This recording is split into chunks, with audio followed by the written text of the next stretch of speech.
Hi everyone, welcome back to the channel. This is a part 2 to the part 1 of solar charging your EV.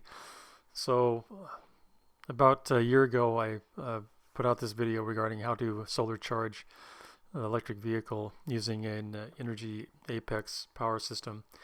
And I had upgraded roughly about a year ago as well to a new system called the Inergy Flex system. And I wanted to review the story with that and what the situation is. First of all, why bother with even doing this? The reasons are as follows. One, you can reduce the charging cost for your car, offset at least some of it, if not all. Grid power right now is less reliable than ever due to floods, fires, and extremes of climate. Three is the peak power rates are astronomical right now. It's anywhere from 50 to 60 cents between 3 and midnight, and even the off-peak rates are not cheap at this point in time. Number four, the supply and cost issues with global conflicts going on right now. I think we saw this winter that is being an issue with the costs going through the roof for natural gas, and then most of our electricity, or a big chunk of it, is from natural gas sources. And finally, the banning of natural gas, which is, I think the law was just passed in New York, and they're trying to do that in California as well. It's going to put a huge demand when heating and cooking and hot water supplies are being fed by electricity only. And more and more EVs are being produced as well. So one option is to buy a Tesla Powerwall, which has a 13.5 kilowatt hour storage and about a 7 kilowatt backup power supply, and they connect that up with some solar, which would work, and it's a nice system, but the issue is that the cost is pretty high. Looks like over $10,000 without incentives to purchase one of these devices, which is fine, but the payback for that would be quite long, especially if you don't use that much power, which, for example, for myself, typically around 4 to 6 kilowatt hours a day max, and I don't need to have battery storage for that during the daytime if I have solar to back that up. So maybe overkill for what I need, which instead I could buy this smaller, cheaper system and just augment my energy needs and try to maximize the use of the solar and the battery capacity at the same time. And the payback for a system like this would be a lot better and still have the security and redundancy of having a backup power supply as well. So here's the Flex 1500 system that I upgraded to from the Apex system that I had shown charging the i3 before. This system is interesting because it's modular, so each of these units, in this case it's the main control unit, the two battery packs, and then I've got a MPPT supercharger unit as well. So the modularity allows you to, one, expand it to whatever your needs are, and two, you can add other interesting modules that are coming out now to upgrade or make it more of a flexible system to fit your needs.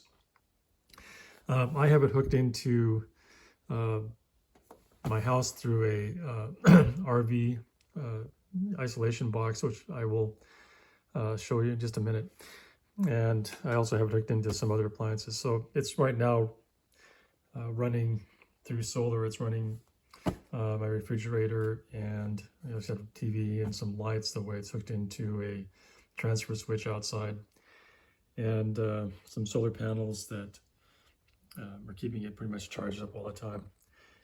And I do occasionally charge the car with it as well, if necessary, which is still doable like I had done before. But now I have a lot more storage. Instead of 1 kilowatt with a portable unit, I've got over 2 kilowatts, and I'm looking at upgrading it to 3 to be able to survive overcast or cloudy days where the solar output is not quite so high.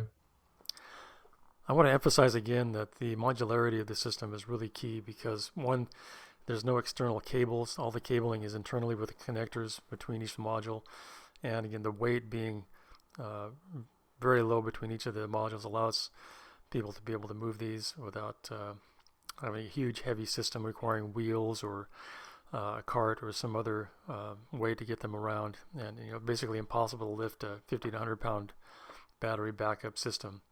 Also, it's going to be portable if you are renting or don't own your home. I pass the cables from inside to outside, so I keep the box inside of the house in a controlled environment. So I've got a little PVC pipe and put a hole through the wall. So on the outside of the house, you can see that I've got a container or an elbow that keeps any water or rain getting inside the pipe. And the cables then are passing through. I blocked it with foam to keep it from any insects from coming inside.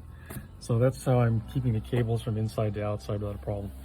The power cable is connected up to this box, which is a transfer switch used for RVs, and I've got it hooked into 2 circuits, so I can switch from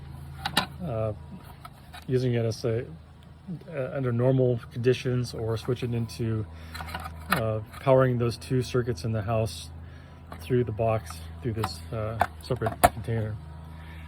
And it's worked pretty well. I put an environmental box outside to keep it weatherproof. Just a quick review of the solar panels I use to power up the system.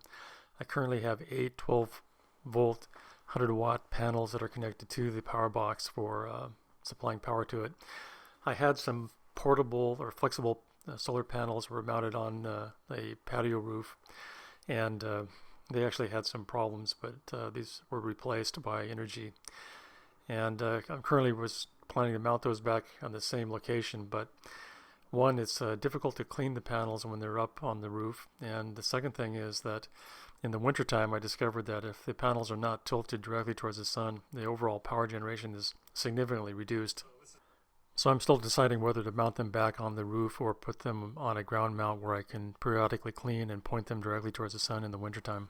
So this is not ideal, but one of the circuits that's hooked into the Inergy Flex unit is this particular plug, and it's plugged into the portable charger with the car set about 600 watts. Now notice that since I went through the transfer switch, that there's a common ground, so the ground neutral problem is avoided because it's now grounded through that transfer switch. So you can see here that there's no problem. It's charging the car through the battery supply through using solar.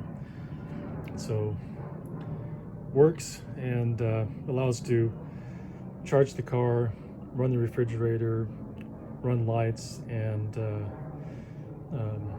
I got a large screen TV as well. You can run it 24 hours without a problem. Although I would say 2 kilowatt hours of battery storage is cutting it a little bit close to make it overnight. 3 is probably better to make the system more robust. Anyway, I just want to give you guys an update on this. And as I mentioned earlier, that I do have a coupon to give you guys a 10% discount if you want to order the system. Here's the graph from the power company that shows the daily energy cost in electricity, and it's running about $1 a day with the system running, not including times which I did some level 2 charging because of some traveling I needed to do. But other than that, it's probably saving about $350 to $400 a year. So in summary, the Inergy Flex system has been working pretty flawlessly for the last year now, and I've been pretty happy with it.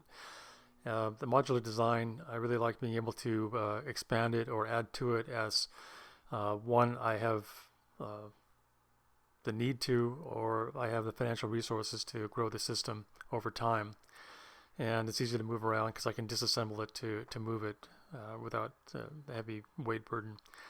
The customer support has been excellent. I have no complaints with that, and I think that having their offices local helps with that, local in the United States versus some other brands. And right now with the 10% discount link that they've sent me, I think you can also, if you're interested, you could take advantage of that as well.